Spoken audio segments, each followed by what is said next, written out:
Okay, so we're live. So welcome to another edition of Featured Business, brought to you by Visibility Impact. The host, James Moffat, myself, in partnership with 𝗬𝗏𝗡, the home of the entrepreneur. And our guest this week, our 62nd guest. And I'm not going to try to pronounce your surname, so maybe Galina, you can actually say your full name. Of course, it's 𝗬𝗢𝗦𝗧𝗥, and Bayan got it absolutely right. Right. Wow. Okay. And hi, Winifred has just joined as well. So we'll make a start. So basically how this works for the newbies or the newbie, right? Hi, Winifred. Right. So it's a 1 hour special. We can join early for the chit chat. So it is good to do that so you can get to know people and then catch up with them afterwards. So if you join any time from basically 1/4 to the hour, then you can have some chit chat. And then we typically get going on the hour, kicking it off with Emily, who normally does some live singing. And if she can't make it live, she has a whole portfolio of different songs that we can pick from on her YouTube channel. And then we go over to the guest, and it's a bit of background on the guest. So where the guest is from, a bit about their history, your childhood, any memorable experiences, a bit of a life story, and then we transition across into the business, what you're doing now, why you're doing it, where you are in the business, how we can help as a community, questions and answers, and we open up to the audience to interact as well. Anytime during that, the guest can ask questions to the audience, and the whole thing is about being interactive and everyone participating. So that's how it works. We typically finish on the hour. Sometimes it goes over and you can stay on or drop off if you've got other things to do if we don't finish on the hour. Right, so we kick it off with Emily. So maybe Emily, just for any newbies here, for 𝗪𝗧, you can just explain a bit about who you are, what you do, and then tell us the song you're going to sing. Are you singing alone today? You are? Okay, and then the spotlight's on you, Emily. Okay. So hi everyone, I'm Emily.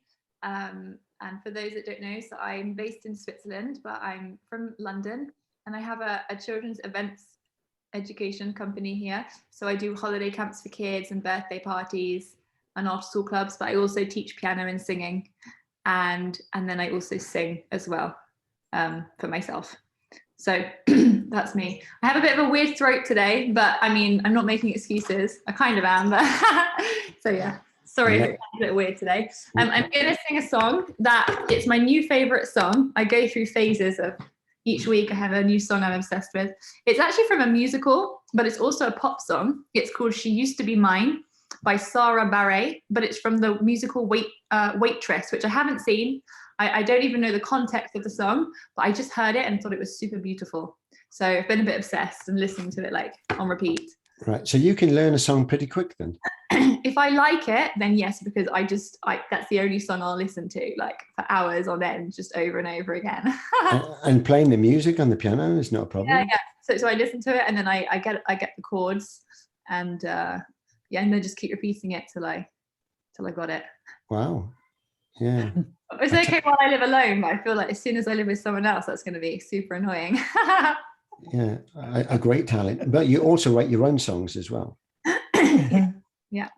Okay. Well, over to Emily, and let's hear the new song. Okay.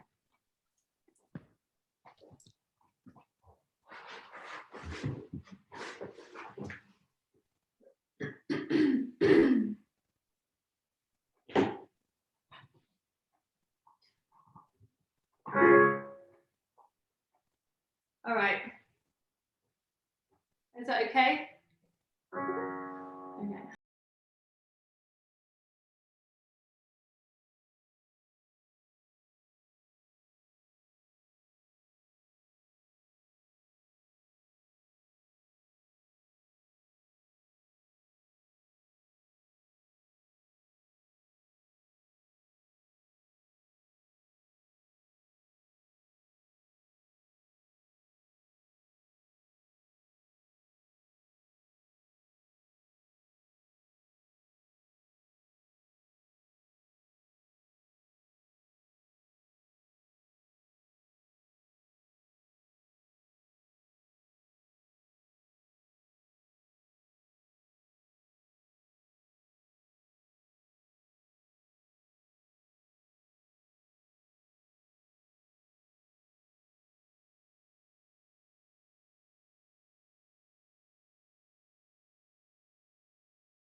Marvelous. Amazing. Bravo.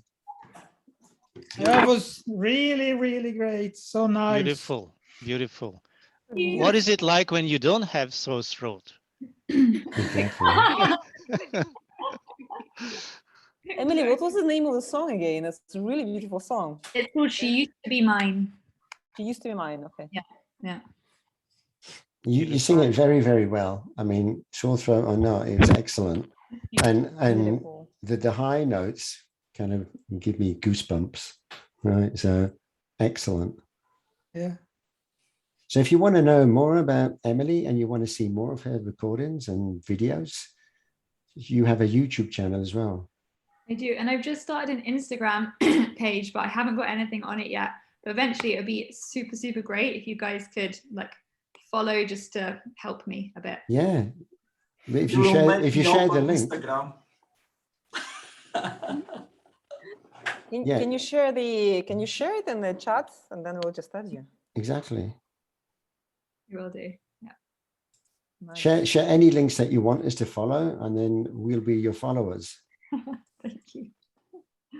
All right, super. All right, excellent. So thanks, Emily, again. And when's the next kids camp?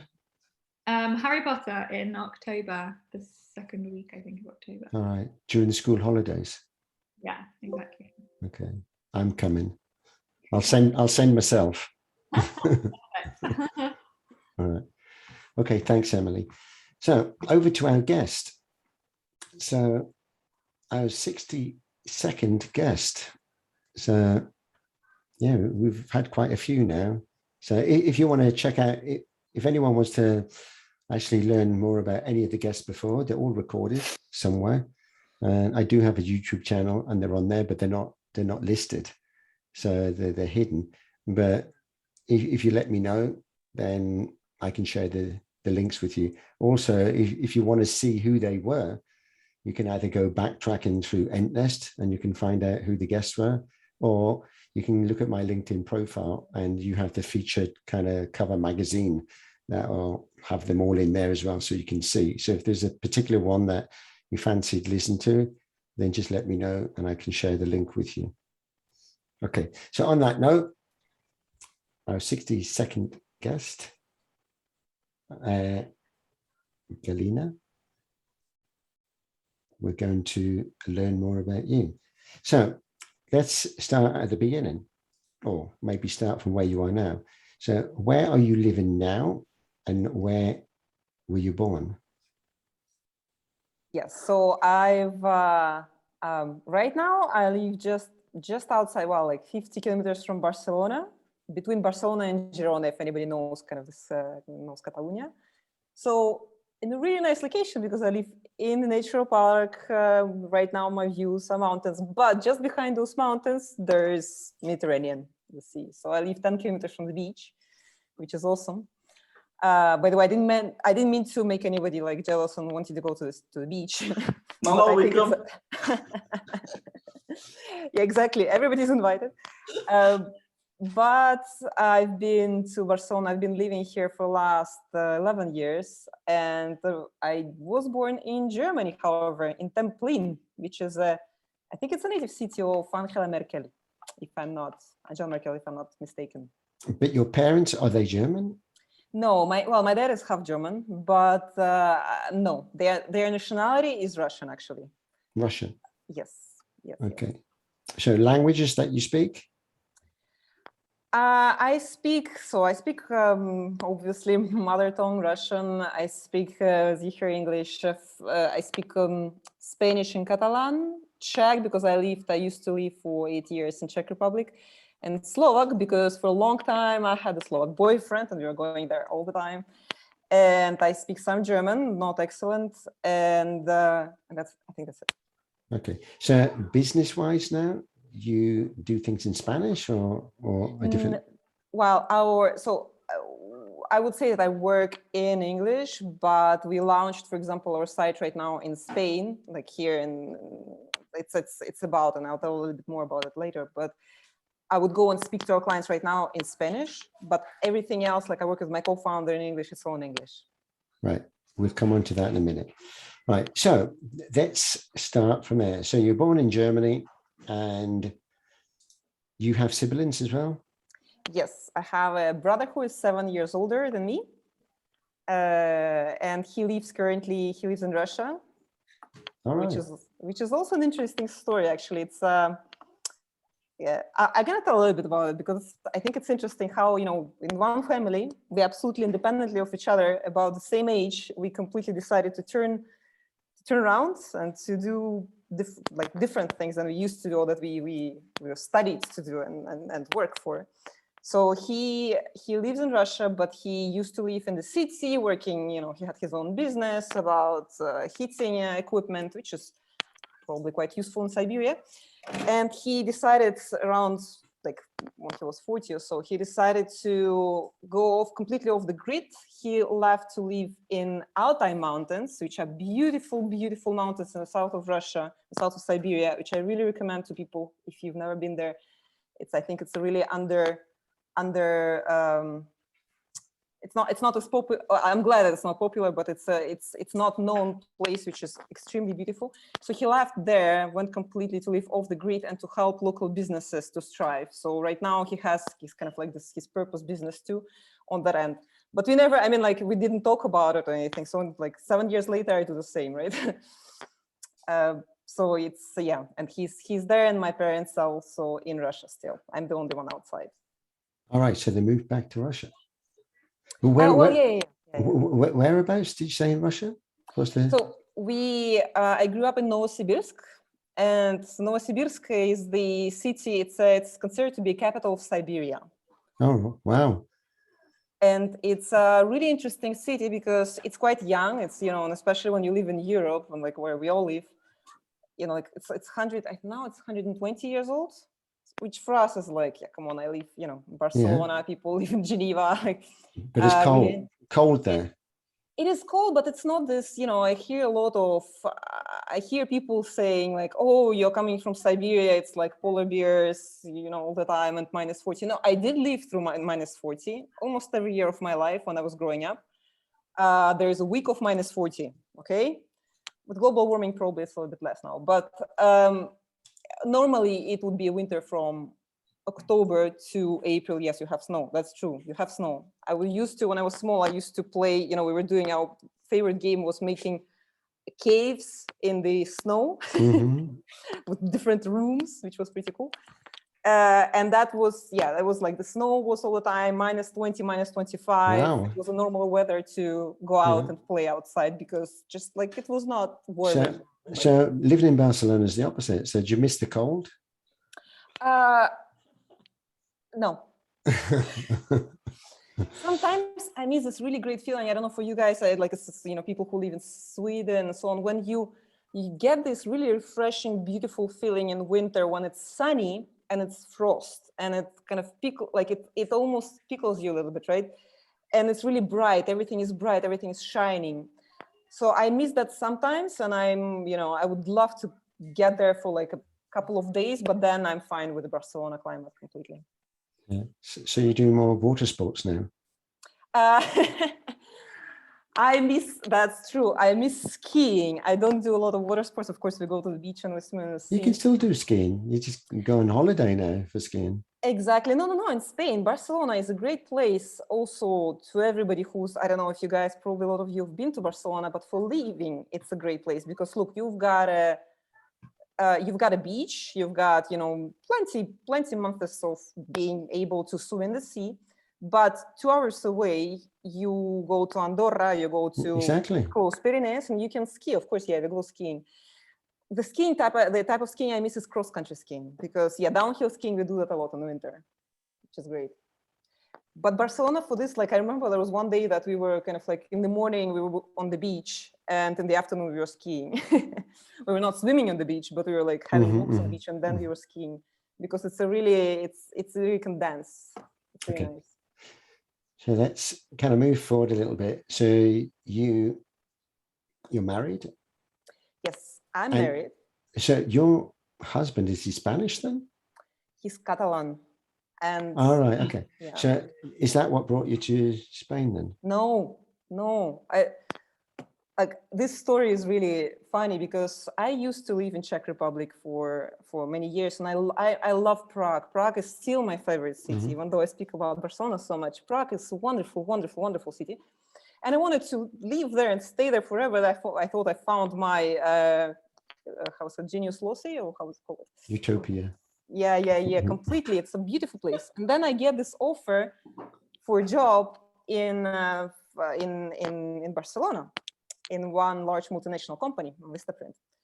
And I said no a couple of times, and they made really good offer. And then I was saying, well, okay, you know, I was just starting to learn Spanish. I thought, okay, I'm gonna go for a year, try it, like, you know, speed up my Spanish, and I'm gonna go back, of course, to Prague because that's my favorite place to live. So I left everything there. I left, you know, like my bank accounts, my stuff, everything. And I was basically, when I was having a goodbye party, I was like, guys, I bet you in a year we are having a welcome back party in Prague. So I'm coming to Barcelona. First day that I come, there is a common, like my ex-colleague who already lived in Barcelona, and he's saying, well, there's this party tonight. You don't have anything to do anyway, you don't know anybody, so why don't you come and, you know, come to this party? And this party was actually, it was a hiking meetup meeting, right? So I came in there, first day, okay, I just landed, and there he is, my future husband. Ooh. So all my plans of going back, completely out of. It was love at first sight for both of you. Well, I mean, like, of course, it took some time, but I think he caught me unguarded a little bit because as well, you know, you're just coming to new, and I don't know if it happened to you too, guys, when you were traveling to a really different place. So let's say I was coming from Czech Republic, and I'm used to this like blonde people with blue eyes, right? You're coming in, and there's like, you know, nice looking Latino person, like with a like burning black look in his eyes. I'm like, wow, he's so attractive, he's so beautiful. So of course, like I liked him a lot. And then we started with common interests. We started hiking. We were in this hiking group, love nature. And that's how we got together. And so you joined the hiking group because of him? Well, I don't know. No, it was because of interest, because I was new in the town, and it was a way to have some social life. Okay. So now you're married, and how long ago was that then? So I got married after 2 years after I came. So now I'm married. Well, we just celebrated actually 10 years anniversary. All right, 10 years. And 2 kids later. 2 kids later, yeah, of 9 and 7, boy and a girl. Perfect. 2 kids later. So that was my year trip to Spain. Yeah. So they speak Russian? They speak, yes. I speak to them only in Russian. Yeah. My husband speaks to them actually in Spanish, and that's because all our environment, I live outside of Barcelona, and in Catalan villages, people speak only Catalan, majority. Even if you speak Spanish to them, a lot of times they would respond to you in Catalan. So we decided that he will speak to them in Spanish so they don't lose kind of that they have really good level of Spanish. So we speak all of them. And where did you get married?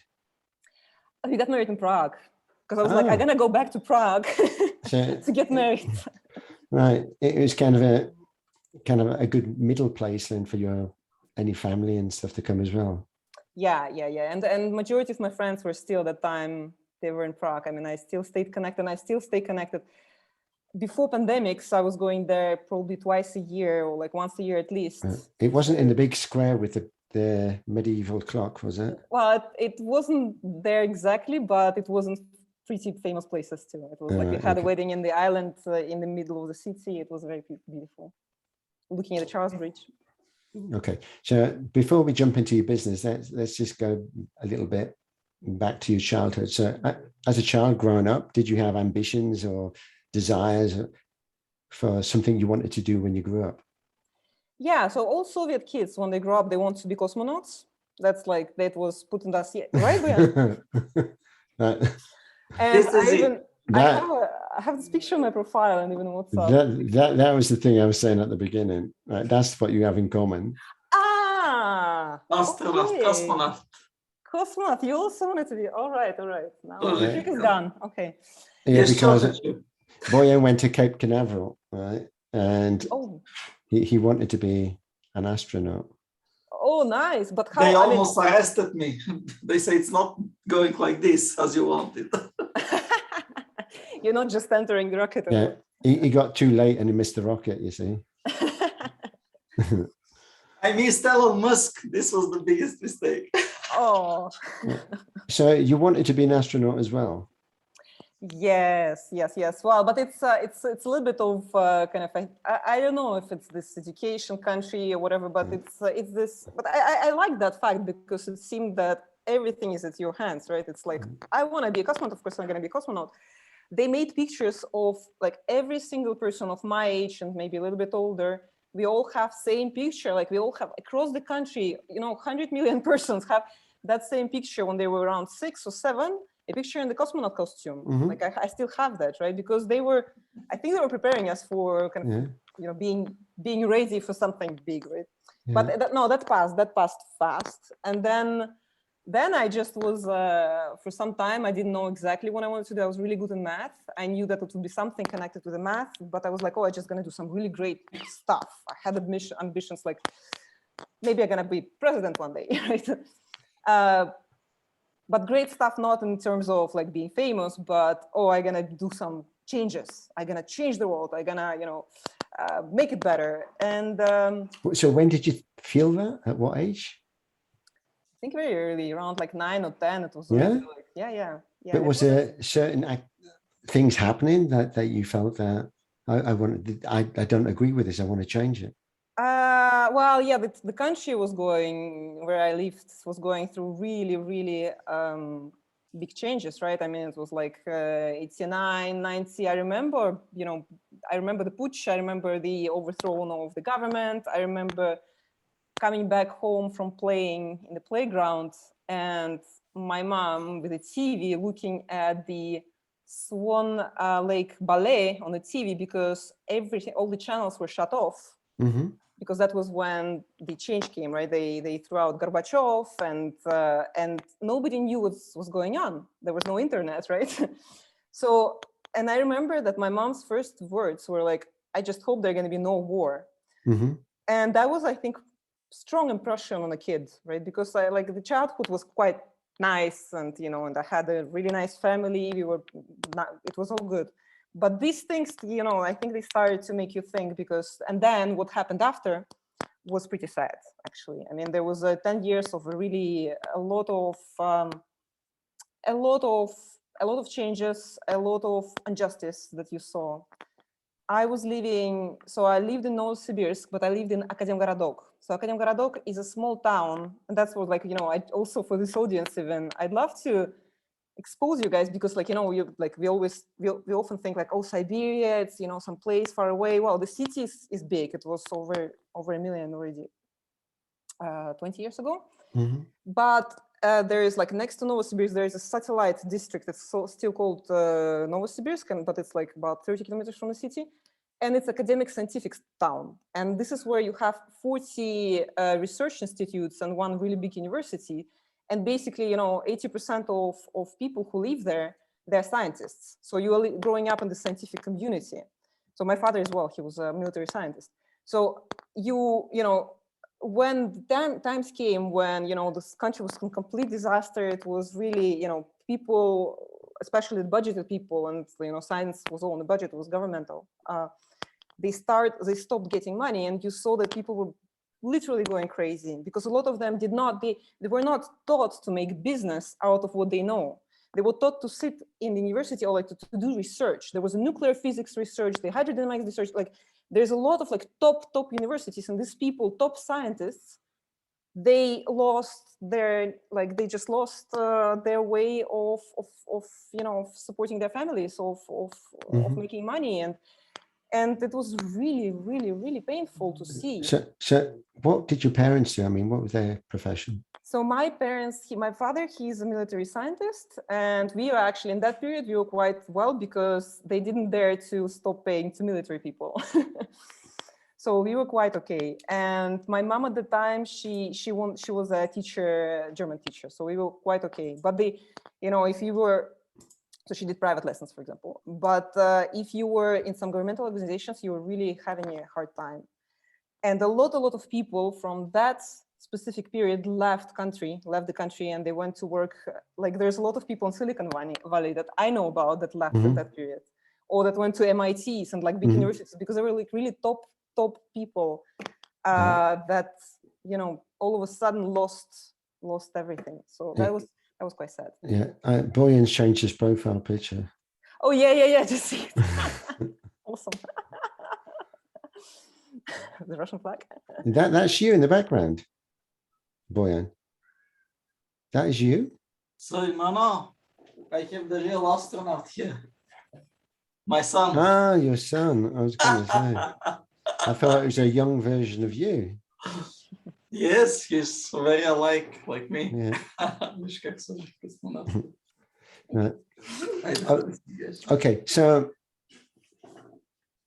also hobbies and things that you used to do when you were a kid. I mean, you still have those passions now. You talked about hiking, so you still do hiking?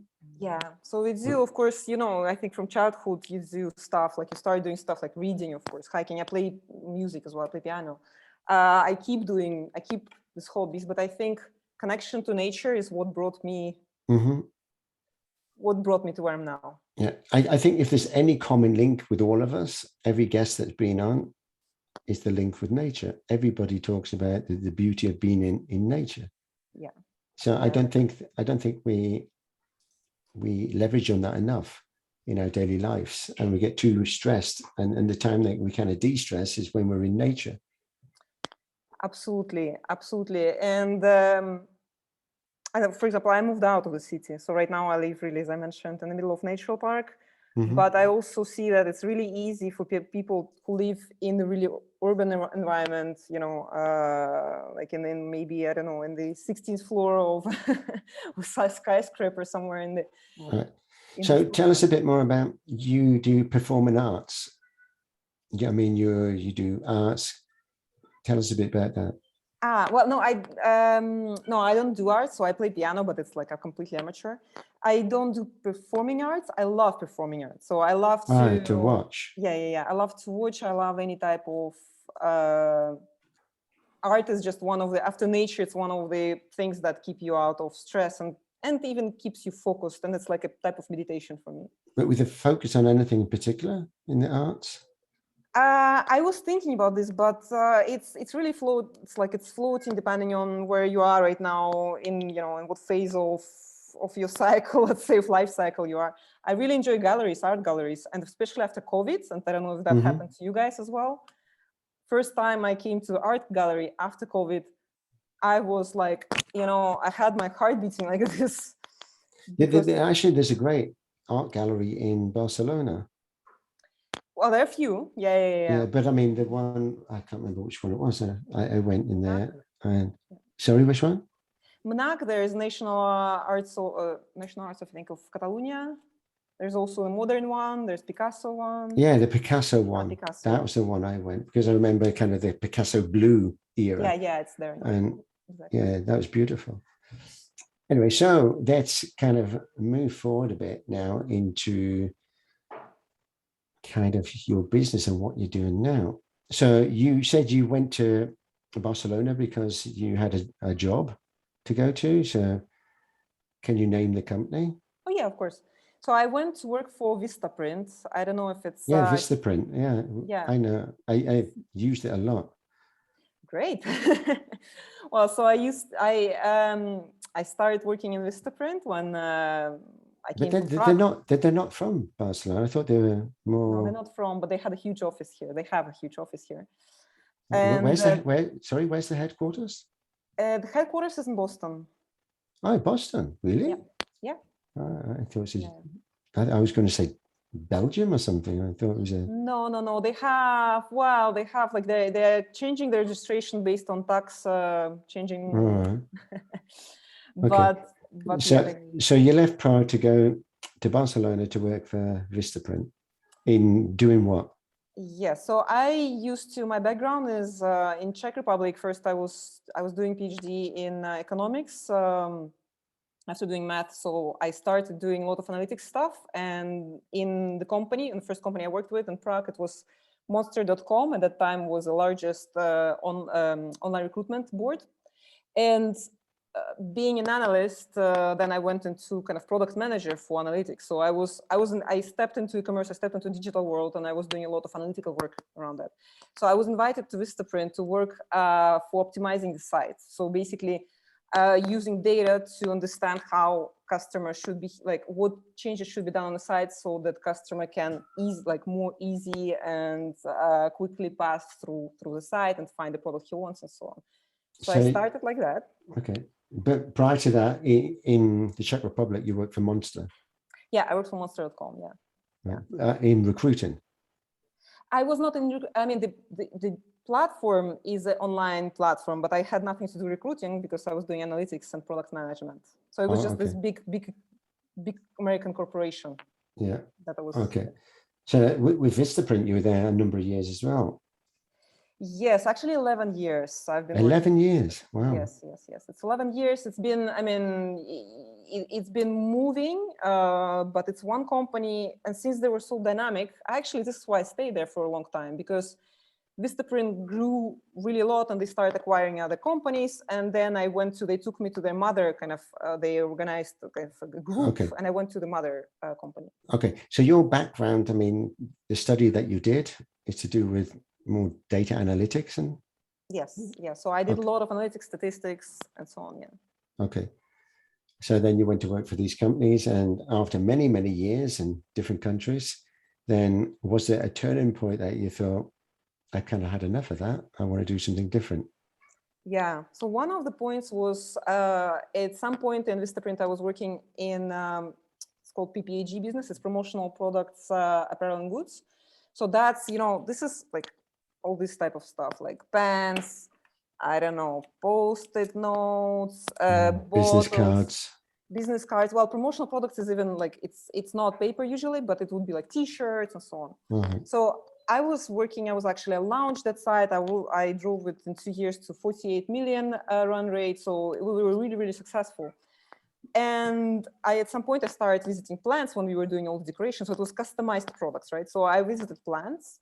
And even though 𝗬𝗢𝗡 was doing quite a good job on like trying to reduce waste and so on, you still saw a kind of a single usage of all these promotional products, and how we are just, how are we just producing all this stuff that is brought from far away, decorated by toxic paint that is brought from somewhere else really far away. So that users, some users, that you give out the promotional products to would look at it, this would have a life of 1 second, you just throw it away. It really hurt me when once I went to the fair of promotional products and they were giving us away, like there's a lot of stuff that they give away. And I saw people, so I also too, like, you're going around the fair, and probably that's familiar to all of you. You're going around the fair and they're giving you all these promotional products, like, yeah, remember my company, look at my product. They're giving you all that stuff. And I saw that majority of people were leaving the fair, they just, without even looking at this, they were like, that's a lot of stuff, that without even unpacking it, they were just throwing it directly into the bin, not even recycling bin. And that was in Germany, one of the countries with the highest kind of sustainability conscious that I know.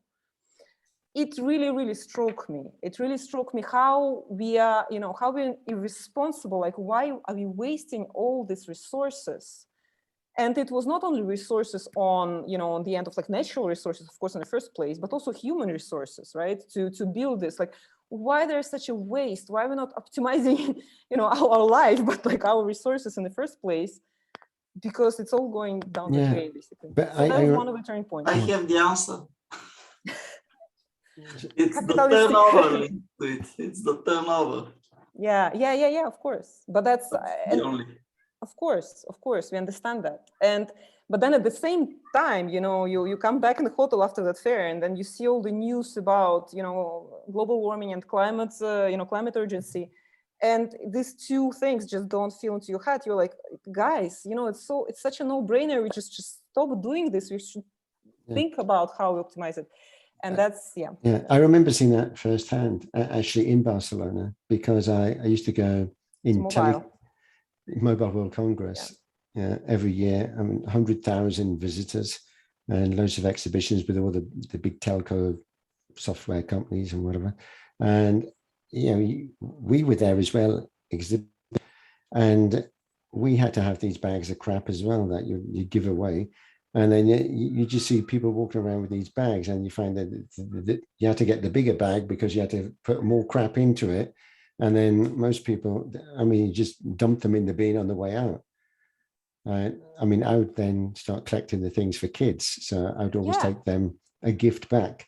Yeah. But then when they play for 5 minutes and they're bored of it as well. So, it was a massive waste. It's a massive waste, and you see it everywhere. So this is just one example. But, if we start just thinking about, well, actually toys, like kids' toys and all the Christmas presents that we receive. So, and then we throw it away because kids don't even like it. And it's a lot of plastic stuff, right? So this is where I was like, no, I'm so against this. I'm so against this consumerism. And I'm not saying, we should just stop buying anything. We should try to stop buy, but I know it's impossible. I'm not after impossible. I'm after at least a small change, but for a large number of people. And I think that's already going to help. So have you got questions to the audience about this? About how they use sustainability? No, we'll come to that in a minute. So because of that and what you could see firsthand, and it wasn't just you seeing it, it's probably most of the population seeing it, but someone has to do something about it. Yeah. So then you decided, particularly you mentioned that when you were a 9-year-old, you also questioning things like this as well. So it took you a while to realize, particularly working in companies that actually produce the stuff that's going to be thrown away. Then exactly. What was kind of the trigger point that you thought kind of enough is enough and I want to do something about it? So in my company, I had quite a good, successful career path. And at some point, I was offered one of the, we were just moving, there was some reorganization, and I was offered quite a great role in one of the companies that were actually producing specifically focused on producing the promotional products within our group, right? So it was not moving away completely from Vistaprint, but it was just kind of CMO for one of our companies. And then I was like, okay, now I have to do this, make this step in my life, and probably next role I'm gonna work for another 3 years until I go to the next level, And then I'm like, well, you know what? It's already for the last several years. I don't feel this is right. Now I have to do this step to construct this business that I don't even believe in.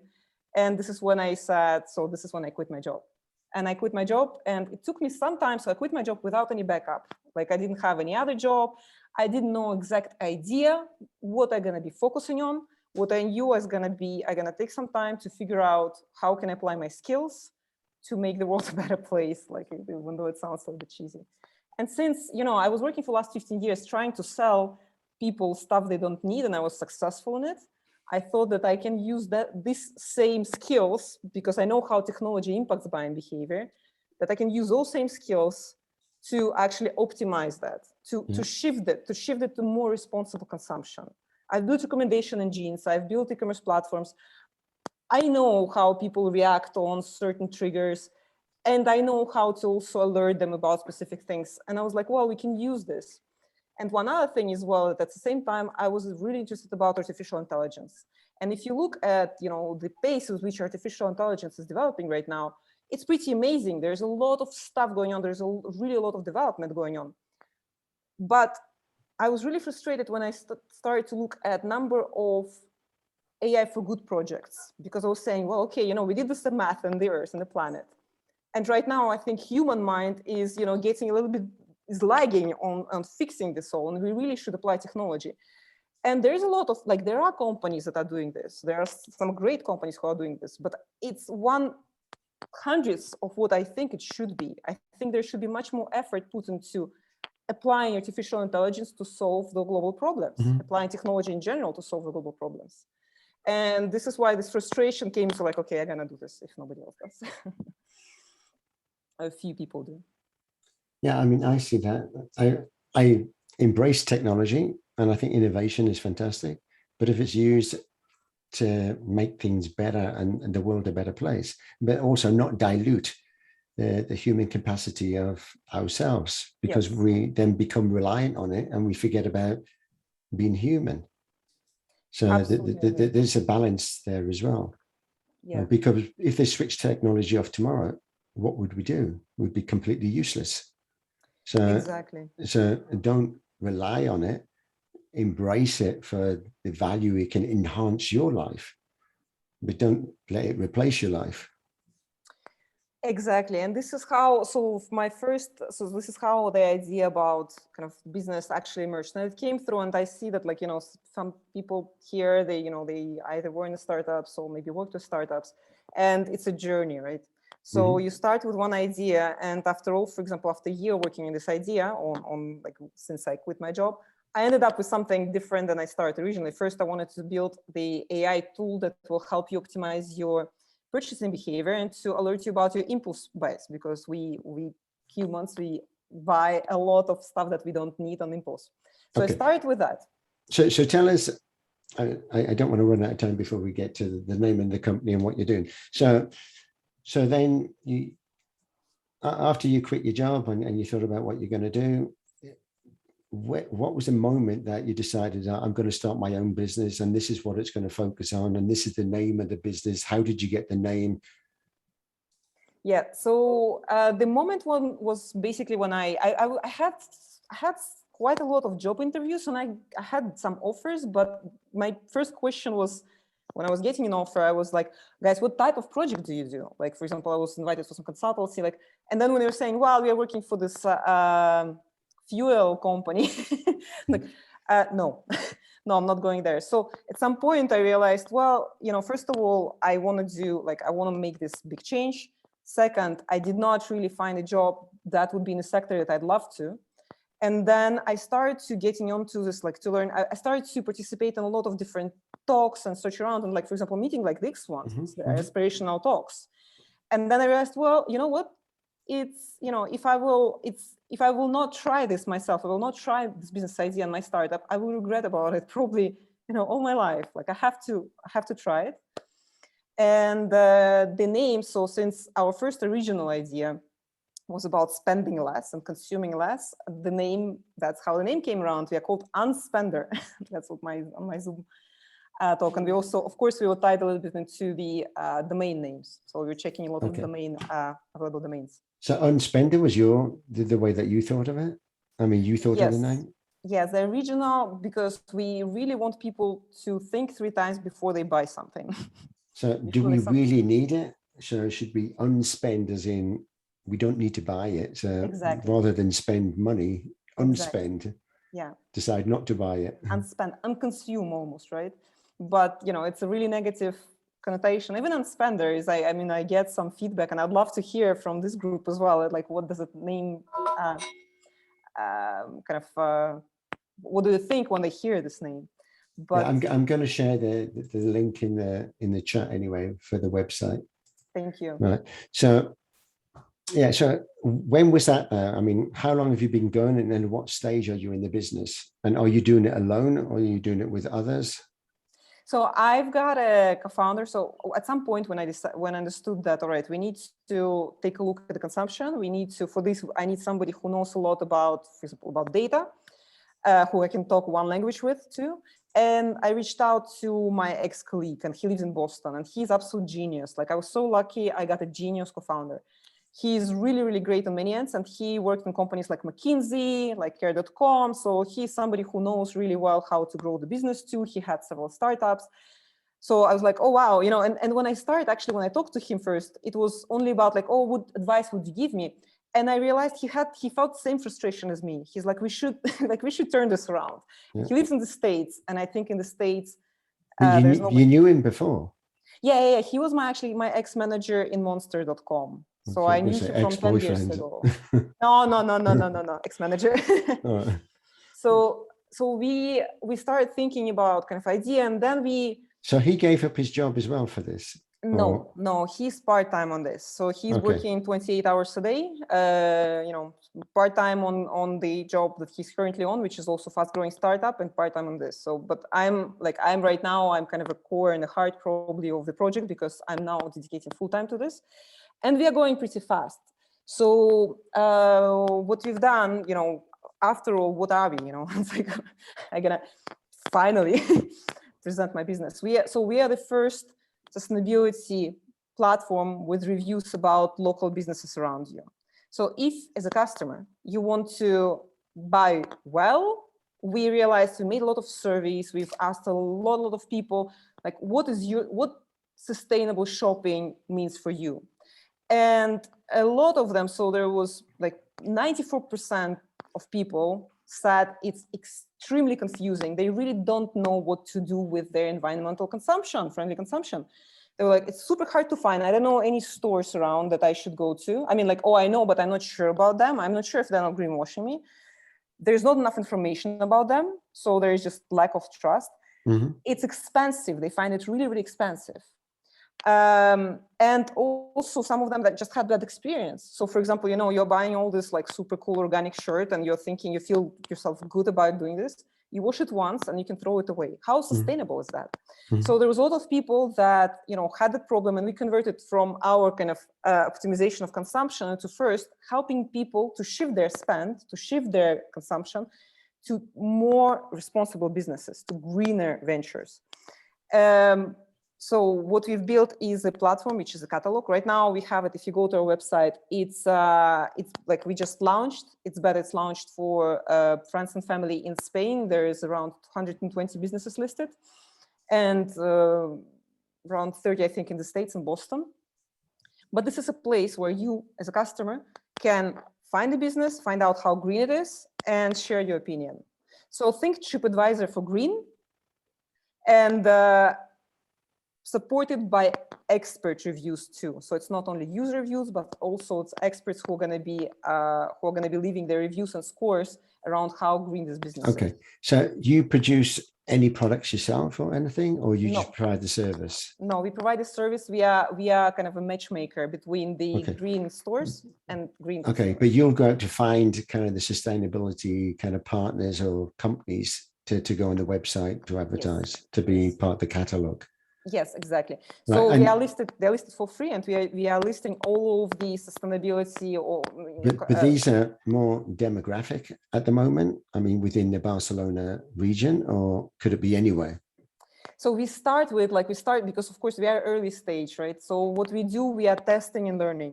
We are starting first with Barcelona and Boston, and the choices are because well, first of all we are based there, and it's a really sustainable cities too.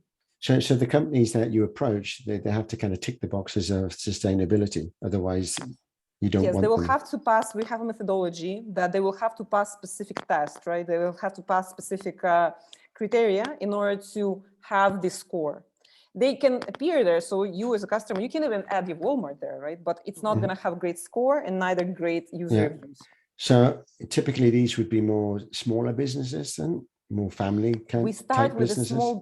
Exactly. We start with small businesses. One of the reasons as well, and this is what I encouraged as well this public to do, I've talked to a lot of them. So I'm going from door to door, getting completely out of my comfort zone. I'm going from door to door to the small sustainable businesses. What they suffer from is a competition. Well, first of all, competition from other small businesses, but a competition for big brands who are doing all their eco and bio lines.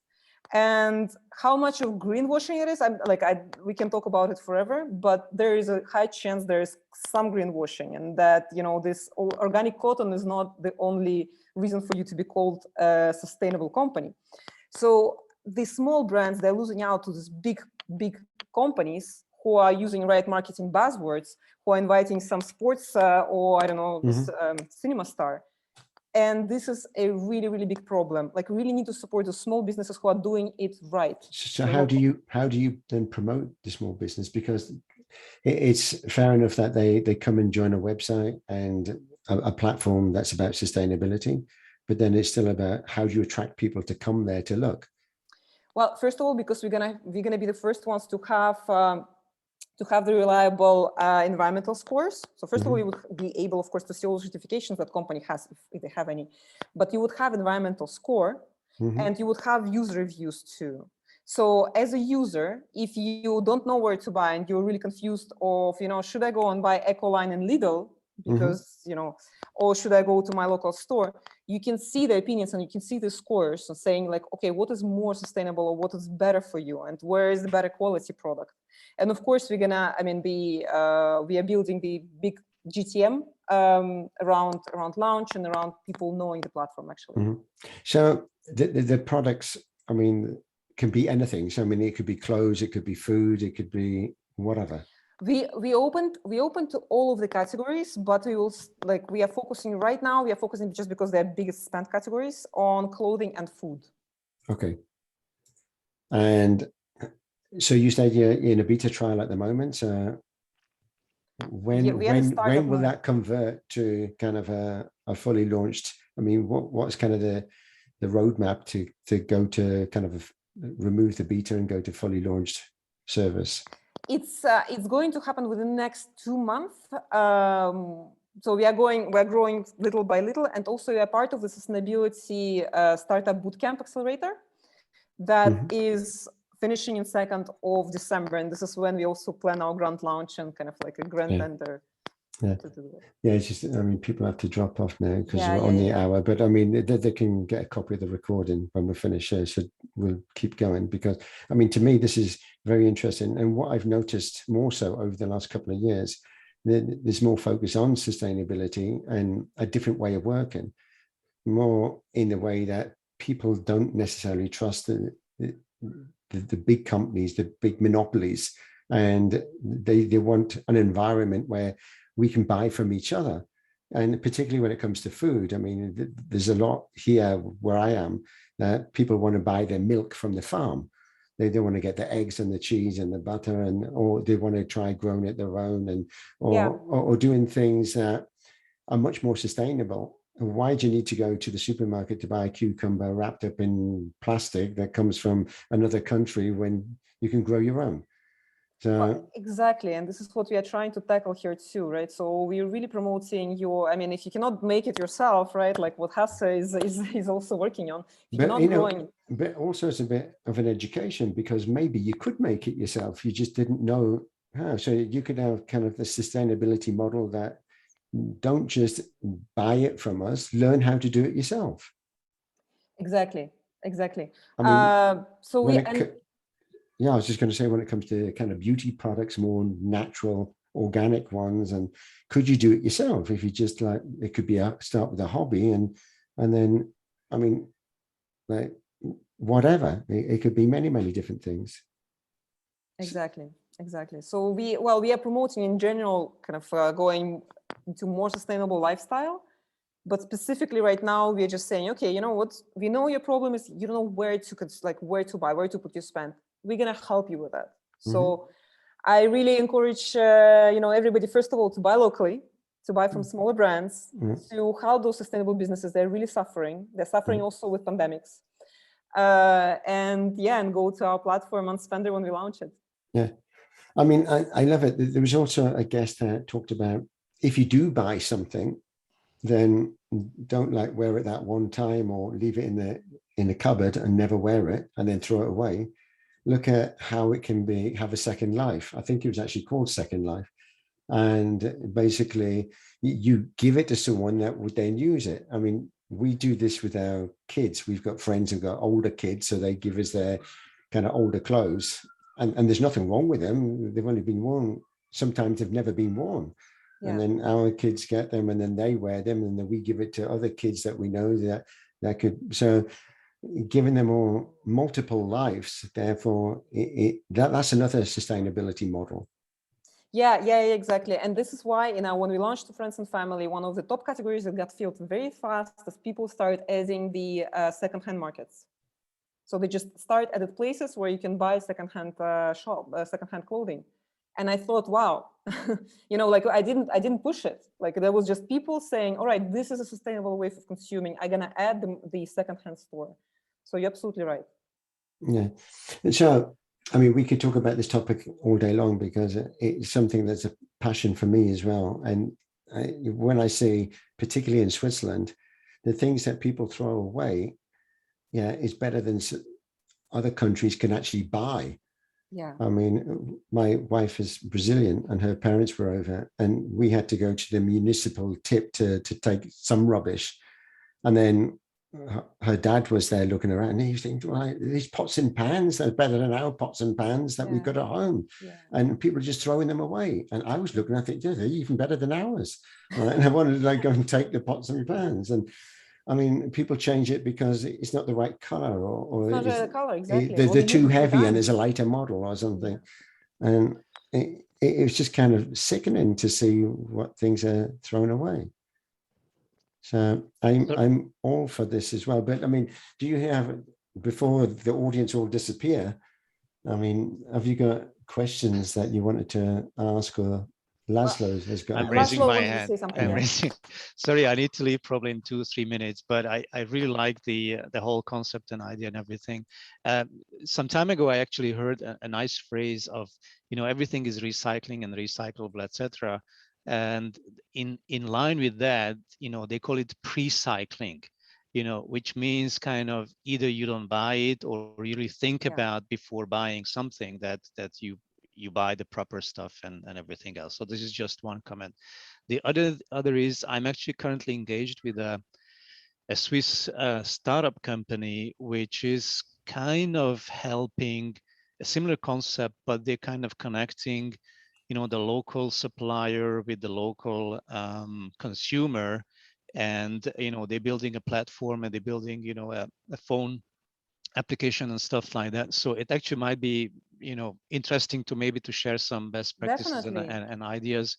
So let's reconnect sometime later on, and I would really happy to share, and I may be sharing from your side as well what you guys doing. LinkedIn, and, I think. And then we are connected on LinkedIn already. So I'll be quite busy the next 10 days, but maybe like end of September we can reconnect, and then I'll connect you with this company as well. So awesome. Thank you so much, Laszlo. I'm looking forward to it.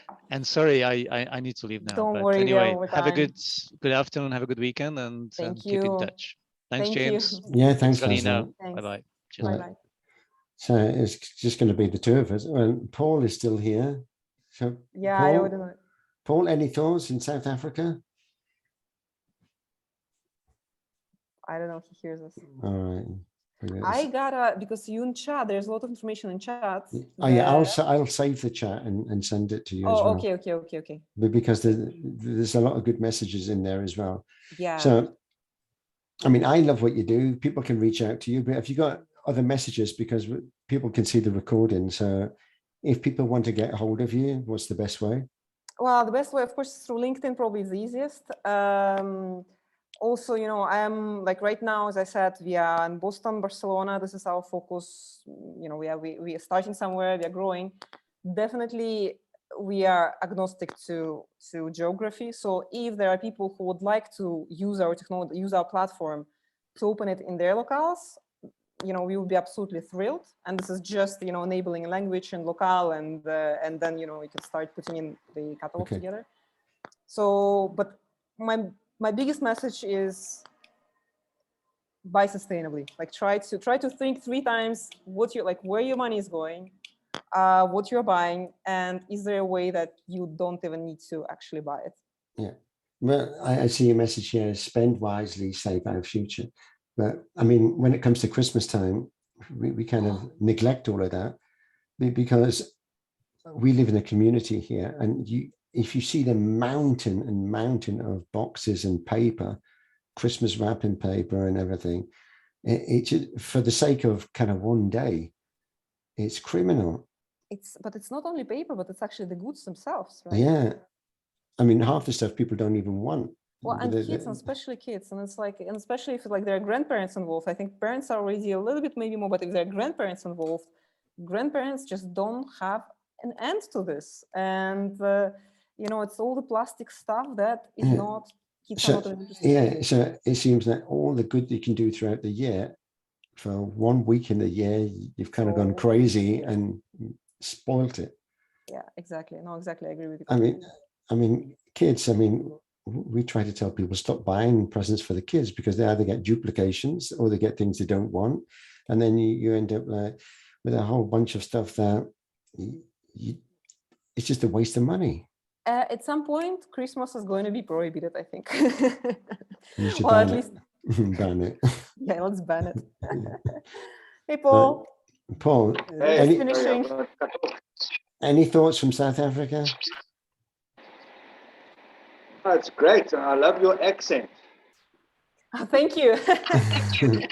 I was trying to hide it, but probably not not too successfully. Sounds very Russian. It sounds like you're some kind of Russian spy. I am. Don't tell anybody. Great. Well, thank you, Paul, for joining here. And if you have any thoughts on the project or anything, I'm happy to. I think we're connected through LinkedIn. Okay, great. I'll follow you up. Thank you. Yeah, so yeah, I shared the link to your website, so that's a good place that people can have a look.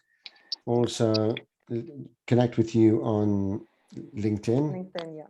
And I mean, there is an 𝗦𝗧, also there's an 𝗦𝗧 community of people. There's a lot of startups there that are doing kind of sustainability type projects as well. So it's worth reaching out to them as well, or posting in there. Post, I mean, tell people what you're doing and ask them to check you out and see if this resonates with them. Maybe you can team up, maybe you can collaborate with others. And yeah, there's also, I mean, if you extend kind of sustainability, if you look at into the circular economy as well, we had a guest, and basically he focused on trading. It is kind of trading skills, basically. So if I can do something, like I'm a delivery driver and I can help you move home or something, but then what can I have in return? And then what would be kind of a fair trade? So it's about trading skills. So rather than using money, or you could use a combination of money and skill. And kind of that is all kind of in that bigger picture of sustainability and circular economy. So why give it to some big corporation when a local community can help one another? And I'm all for that, because this is kind of where we came from. And then we moved away from that to kind of put everything under one house and monopolize it. And now we want to move away from that back to kind of the local farmers, the local produce, the local people, and the trust. I know the milk, where the milk comes from. I probably even know the cow it came from. Exactly, right? exactly. And I know the free range chickens because I see them every day when I walk past. Yeah. Right. So I trust where I get my food from. But if I go to the supermarket, it's just a wish and a prayer that it's okay. I have no idea of where it really comes from and what they do with it. Well, and the worst thing here is that you get into this kind of a dragons of an action thing, because you see that, oh, there's a label eco, for example, or bio, or some label, and then you're like, okay, you know, I shouldn't be probably buying from supermarket, but since it's bio, I'll buy it, and this way, you know, I'm doing good things. So you feel good about buying this, but this is not true. Like, this is still not true. It's still packaged. It still comes from God knows where. And the certifications and eco naming is most likely is not entirely correct. So I agree with you. And I think this is like, we should put much more thought into it and turn on much more brain, right, when we are shopping. Yeah. But I mean, the new guy that joined 𝗪𝗧, he's from Sweden, and he grows a vertical farming, basically. Yeah.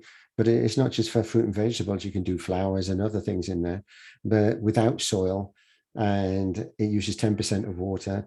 And it's just a bit of a plug for him. But I mean, I am really fascinated with that. I love it. Yeah. Because if we can all do that at home, then we don't need to go to the supermarket to buy fruit and vegetables. Exactly. We can create a community that you don't always have to do the same things. Yeah, you do cucumbers, I do tomatoes. Exactly. And then you're creating your own kind of economy of fruit and vegetables. Or, yeah, or was it not necessarily economy, the ecosystem? Yeah. I mean, a sustainable ecosystem of neighbors that can grow different things. I mean, we have an apple tree, and we get, the first year we got 5 apples. It was only a small tree, right? So we had 1 each for the family. but now we get over 100 apples. We don't eat. Start making marmalades. Yeah, so then we trade, because there's others that grow cucumbers or tomatoes or whatever. So we say, we'll give you some apples if you give us some cucumbers. And just by doing that, just with friends, imagine if you did it with a bit more effort and you think, right, let's do this vertical farming and stuff at home.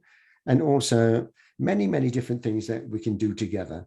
We can create our own communities without necessarily having to, and then you could even create a website like you've done, and then you make it easier for others outside of that community to join in.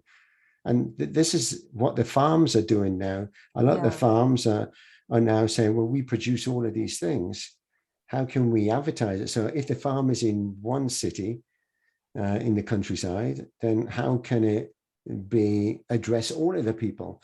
So then they're creating these mobile kind of units, and they put them in different corners of different high streets. And then they go and fill it up every day or however they need it, and it's refrigerated in there. And then people go there. So they're buying the local produce, although the farm could be 10 kilometers away. Because the farm delivers it there. And people are loving this. And now they're growing bigger. It's a bit of a threat to the supermarkets, but who cares?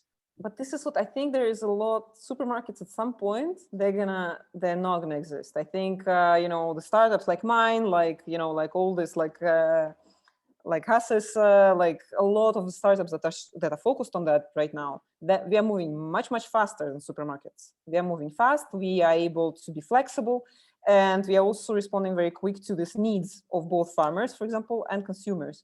I hope that this is just going to be the future. Yeah. And this is how. I think it will if also about the pricing and everything else. If it's not crazy price, and also maybe delivery. Right. So someone goes online and they look at what you've got and they think, well, particularly if it's food, they say, right, I want this food. So I want the eggs and butter and cheese and milk from this provider. But I also want potatoes and carrots and whatever, maybe from a different one. But I don't want the hassle. I'm not going to drive there in my car and go to all these different places. So you kind of need to have a service that will say, right, you select what you want and we'll deliver it. So, sorry, I got a cleaning machine passing just below my house, and it's super noisy. Oh, it's gone. No, I agree. I completely agree with you, James. And I mean, it would be interesting as well if you have any other startups or guests who can talk about that topic. And I know that you already got quite few guests speaking about sustainability, but this is what we need to talk about, right? And all those different perspectives and projects, and and I think it's a great place to connect for all of us, and think about it together. So thank you, and thank you so much for this opportunity today. Unfortunately, I think I didn't manage well really time in terms of, I wasn't sure okay, when can I ask questions? Of course, I wanted to ask questions to the audience, but at some point I was just blown, continuing and going on. I just love to hear your story. I mean, your background. Learning about your background as well, and then how you get into it makes perfect sense. And you work for these big companies, and I can fully relate to that, particularly when it comes to Mobile World Congress in Barcelona. And there are hundreds of thousands of people, 100,000 people there, and they're all having this waste that you see it mounted up in the bins before they've even there. So they're not even open. They just receive it and boom. I mean, I probably still got pens from 10 years ago that I went, because I filled up a bag full of them to come home, so never have to buy a pen again. Yeah, exactly. And imagine, so I was working in a Vistaprint. My one time I was launching and driving and managing the line of business that was doing specifically this. So it's really strong. It's really, I don't know. I hope, one thing with pandemics, apart from non-recyclability of masks, but one good thing is that, with absence of all the conferences, we probably got less promotional products produced, because absolutely unusable, it's a single use that should be prohibited. Yeah. I mean, a promotional product could have a free 30-minute call. Yeah, exactly. Right? Exactly. And then that is more meaningful than giving them some crappy handout. Exactly. Crappy handout that ends up in a bin. Download a 5-step steps to whatever, freedom or something that can be either electronically or you give as, I would rather have a free 30-minute call with someone that could teach me something that I could either buy a service from them than a pen and a paper handout, because I'm never going to keep the paper handout. It'll end up in the bin. It's particularly if I'm flying home somewhere, I don't want to carry extra stuff. Catalogs and stuff. Catalogs should be prohibited, the paper catalogs. Yeah. And pen, one of the things about pen, at least you can say, okay, maybe you're going to use it, but there's just a lot of really single-use stuff or stuff that you would never find a use for. So is that a Vistaprint pen? You've got that orange one? So Vistaprint one, All right. Yeah, like, of course, I also got billions of pens in the house now that I'm going to never be able to use until the end of my life. So how does your husband feel about this? I mean, is he kind of thinking the same, or he thinks good luck?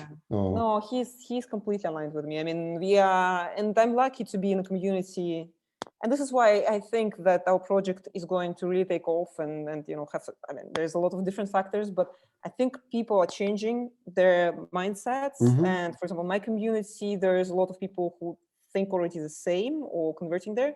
Most importantly, the generation below us. So for example, my niece, one of the persons who was really actively adding all the stores was my niece. She's 16, and all of her friends who are like 16, 17, 18, they are really like, they don't want to buy from any big brands. They're really cautious about what they buy.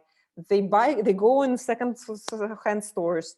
They don't want any stuff that they don't use. Like, they are really brainwashed from school about being responsible to the planet. And it's a great, my kids, they never had a question where to put, and probably your kids too, right? Like where the plastic bottle or plastic stuff goes to which bin. My kids don't, my daughter asks me not to buy her clothes because she's like, I've got enough. And I think that generation of kids hopefully are going to save our future. Yeah, I mean, we stopped buying plastic fizzy drinks because two things: they're not good for you, and the second thing is that we looked at the end of a month how many plastic bottles we had, and it was shocking. And if we just look at the community we're in, plus and all of theirs, I mean, we're filling kind of a mountain of plastic bottles. Yeah. No, well, don't you take one full bag of plastic stuff every day? Like when you recycle, and it's not only bottles, it's everything. Exactly. So now, particularly, I know digressing a bit, but with the milk, I mean, the farm gives you these nice glass bottles, right? And it's got a picture of a cow on or a different scene, or you can have just a clear glass, right? So you buy your own bottle, right? So you're responsible like washing it and taking it back.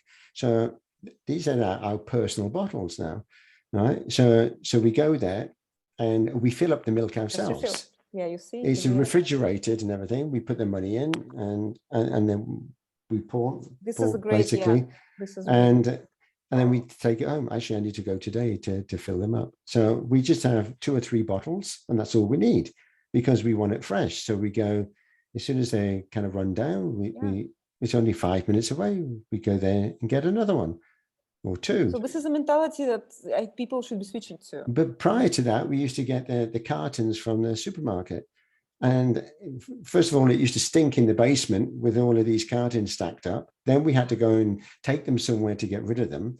Yeah. Right. And then now we don't have that problem at all. So we've saved ourselves a lot of time and effort. Trips, time and And the smell in the basement, we have to go to take them to a special place to dispose of them.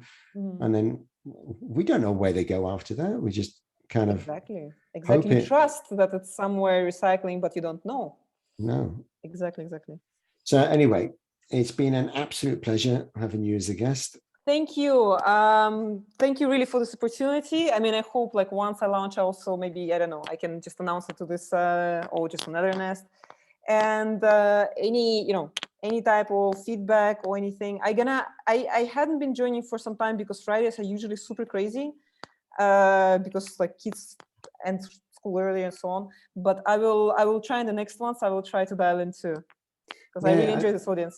I mean, there are some great guests. You don't have to join all the time, but there's some Yeah, great yeah. guests, No, and it is a good networking as well. absolutely, absolutely. Yeah, and I So- have, as I said, Yvonne is a great example. If not for you, I wouldn't be connected with her, and she really helped me in a few points already. So that's great.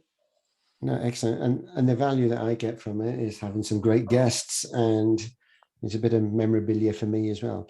So I will send you this recording when it's Thank you. finished, and then feel free to share it as well, because I mean, your story, I mean, people like to know kind of the founder as well. If you're the founder of the company, what's your story? And you've kind of shared your story. Yeah. And it doesn't mean they're not going to write your own version, but I mean, to hear and see you firsthand with an audience, I think it kind of endorses kind of that emotional connection that you get with people. Absolutely. And this is what people say. Otherwise, it's just another startup with another business idea and whatever. But no, this is special now because I understand where you've come from. Yeah, exactly. And this is why you are different. Like this meeting is really different from the others that I've like listened. So I've been to. Okay. So I really So have a great weekend. You too. Thank you again so much for inviting me. It's been a pleasure. Really love these meetings. Yeah. And I see you in the next ones. Oh, yeah, I have some quite diverse guests coming up. There is one guest. He's a Harlem Globetrotter, right? And and an ex-basketball player, right? And he's gonna, I'm trying to get a date set with him at the moment, but he wants to do it. So this is something completely different again. I want to know kind of what he's doing now. And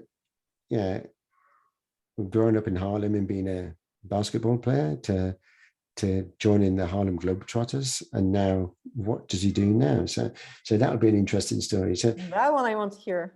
So please, well, you're posting those on LinkedIn as well. So, right? but I've never had to look for any guests actually. Our paths cross by accident, and then I think, oh, you'd be a good guest, and they normally say yes, of course. So, yeah, because it's a great opportunity as well, and it's a great experience. Anyway, on that note, thank you. Yeah, thanks once again. No, thank you. And well, send please the link to recording, and I'll share with my friends because some of them wanted to come. And I was like I was actually telling them, I feel like, I don't know. I was like, I prefer probably to speak to this new audience than to you guys again. So I'll share it with them so they can participate. No, and sure. Okay. All right. Thank you. Thank Have you. a nice weekend. Okay. Bye-bye. Yeah, you too. Bye.